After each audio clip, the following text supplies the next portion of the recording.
Hello, this is Dr. Eric Bricker, and thank you for watching A Healthcare Z. Today's topic is digital health, sales, and marketing. Now, I work with a lot of digital health companies, and I talk to a lot of digital health companies, and I am astounded by actually the fantastic value propositions that many of these digital health companies have. However, there's an issue, and that issue is sales and marketing. Because sales and marketing in healthcare, specifically for digital healthcare companies, is actually pretty complicated. And it's really important to get it right, because if you don't get it right, you will essentially waste all of your time and all of your money. What do I mean by waste all of your time and all of your money? So, digital health funding has gone through the roof. So the biggest year by far was the most recent year of 2021, where there was literally $29 billion of investment in digital health startups and companies. Now, that was in 729 deals. For comparison's sake, in the previous year, 2020, there was only $15 billion for 484 deals. So from 15 billion to 29 billion, it almost doubled in a year. And if you go back 10 years to 2011, it was only $1.2 billion of investment in digital health companies for 94 deals. So look, in 10 years it's gone from 1.2 billion to 29 billion. If you add up all the years in between, and I'll leave a link in the show notes to the Rock Health source of this data, it's fantastic.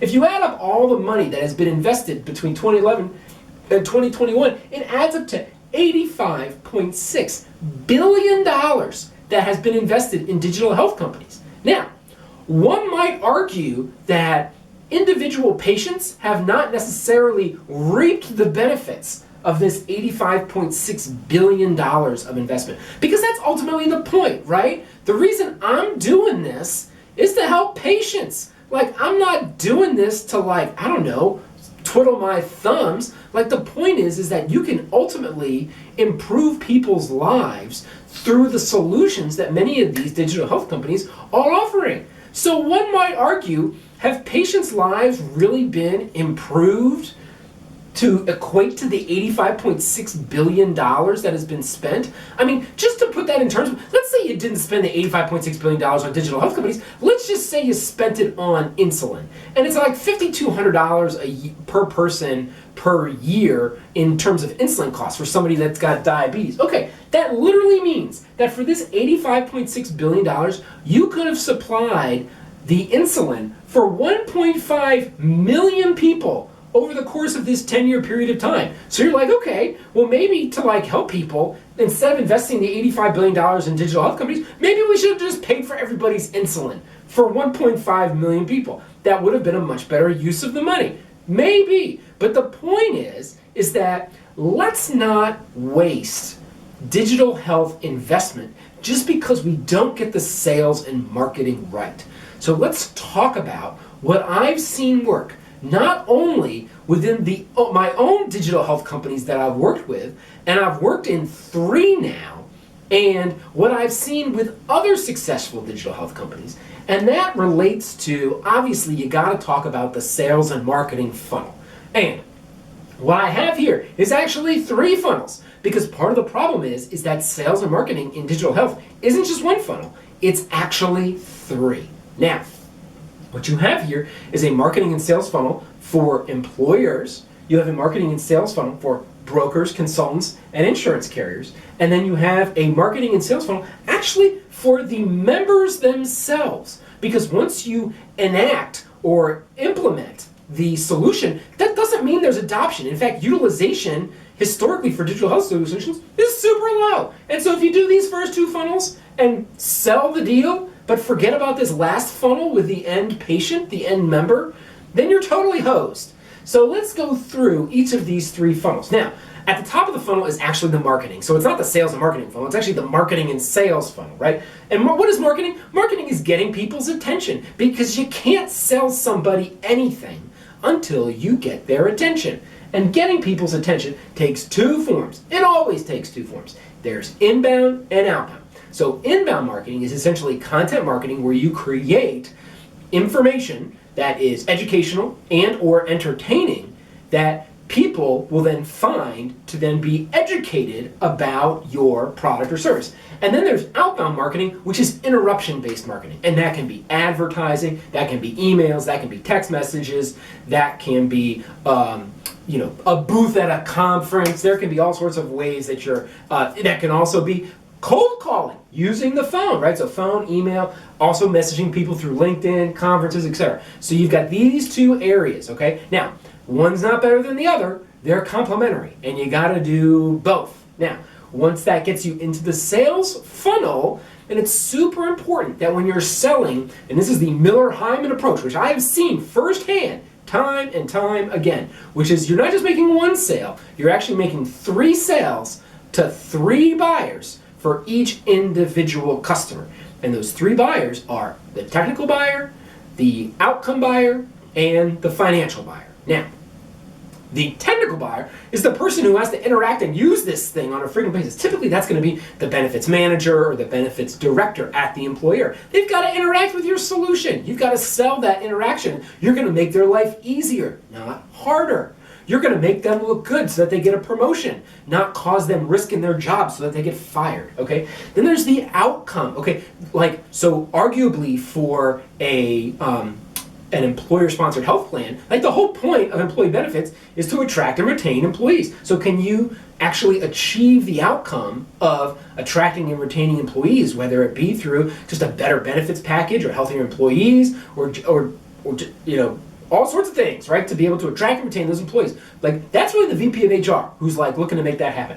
And then there is the economic or the financial buyer, which obviously healthcare costs are super high. It's oftentimes a company's second largest expense after payroll. So those are people within the C-suite, typically the CEO and the CFO, that are the financial buyers, okay? So you've got to make all that happen in order to get a buy decision. And you're like, okay, great, and we're done. No, that's only one of the 3 funnels. You've got the whole funnel over here related to the broker, consultant, and the insurance carrier. Because really, there is an ecosystem. There's an employee benefits, employer-sponsored healthcare ecosystem. And if you think you're just going to win by getting these folks on board at the employer without getting their broker, consultant, and the carrier on board, then I have seen that fail over and over again. You've got to win over the ecosystem. And that involves, guess what? Getting the attention of the ecosystem through marketing, through inbound marketing and outbound marketing to the ecosystem of brokers, consultants, and carriers. Next, you then have the analogous technical buyer, outcome buyer, and financial buyer per the Miller-Hyman methodology at the broker, consultant, and carrier. Now, what are the analogous positions in those areas? Okay, so the technical buyer is like the account manager, because they've got to interact with your product or solution to make it happen. You have to make their job easier. You have to make them look good so they can get promoted, right? Then you have I would say then, the outcome buyer oftentimes is the SME, or the subject matter expert, within the brokerage, within the consulting firm, within the carrier. What is the SME? So it might be the head of population health. It might be the head of analytics. So there's typically some sort of strategic area within their benefits that they have. Oftentimes, many of these brokerage and consulting firms, they have sort of a department that is responsible for that. Again, oftentimes is analytics or cost containment or population health, or it could even be wellness. It could be well-being. It's all sorts of stuff. So you got to make them, you have to be like, look, we offer consulting services that achieve the whole reason that me as a SME exists. And then finally, there's the financial buyer, which is actually the producer or the end consultant or the people with financial responsibility at the carrier, whether it be sales or the CFO at the carrier, because you want to then increase the income for this organization. Not necessarily by extracting more dollars from each employer, but maybe you add value to this organization by increasing their sales. Maybe by your digital health solution being integrated with, embedded with, exclusively offered with XYZ broker, consultant, carrier, then they're able to go out to the marketplace and they're able to win more customers And therefore, you're of value to the producer, you're of value to the sales team, you're of value to the CFO because you're helping them win business. So you can't just be like, oh, hey, we're this awesome digital health solution that improves patients' lives and improves members' lives. Yes, you need to do that, but that is not enough. You need to answer the question, why is the broker consulting firm carrier financially interested in promoting your product in the first place? And if you can't answer that question, there is a high likelihood that you will not be promoted. Listen, we live in a pragmatic world. I'm not here to be cynical, I'm just here to be pragmatic. These people have kids they need to send through college as well. They're thinking about that. Now, finally, here you're not getting a buy, you're getting a buy-in. Okay, so you need to get a buy, and then you also need to get a buy-in, and then I have engagement here, which is essentially the marketing and sales to the end user, to the employee, the plan member, right? So this is where we talk about, okay, well, digital health is actually B2B to C, right? So it's B2B, you, the business, as the digital health company, to the business, i.e. the employer, to the business, i.e. the broker, consultant, carrier, but then it's to the end customer is the actual plan member that you're supporting. And you have to recognize that that in and of itself is its own sales and marketing funnel, where you have to do inbound and outbound marketing to the end consumer, where you have to do, whether it be through, now inbound marketing is where, okay, the person has a problem and the member has a problem and they're out looking for a solution. And so what do? They might call customer service at the carrier. So maybe your solution is embedded into customer service at the carrier.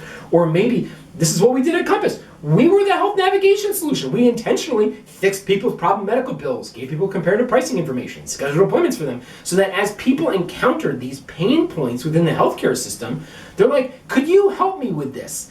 And we wanted to be like 9 times out of 10 the answer of, yes, we can help you with this. Because we want to be whenever you're contacting us, we want to say, yes, we can help you. And oh, by the way, here's some other ways we can help you as well. And then finally, you also need to do interruption-based marketing. Now, you can't just do it and be like, oh, we'll just email all the employees. That's interruption-based marketing. We'll just email all the employees and then we're done. No, that's not enough. That's part of it. Listen, maybe you need to text them. Maybe you need to call them. Maybe you need to talk to them during open enrollment. Maybe you need to engage them with an app. Maybe you need to engage them through social media. It's never one of these things. It's typically a combination of these things, because know that when you're engaging an employee population, that employee population is very heterogeneous. You've got millennials, you've got Gen Xers, you've got baby boomers, you've got men, you've got women. That's 6 personas right there that you need to address.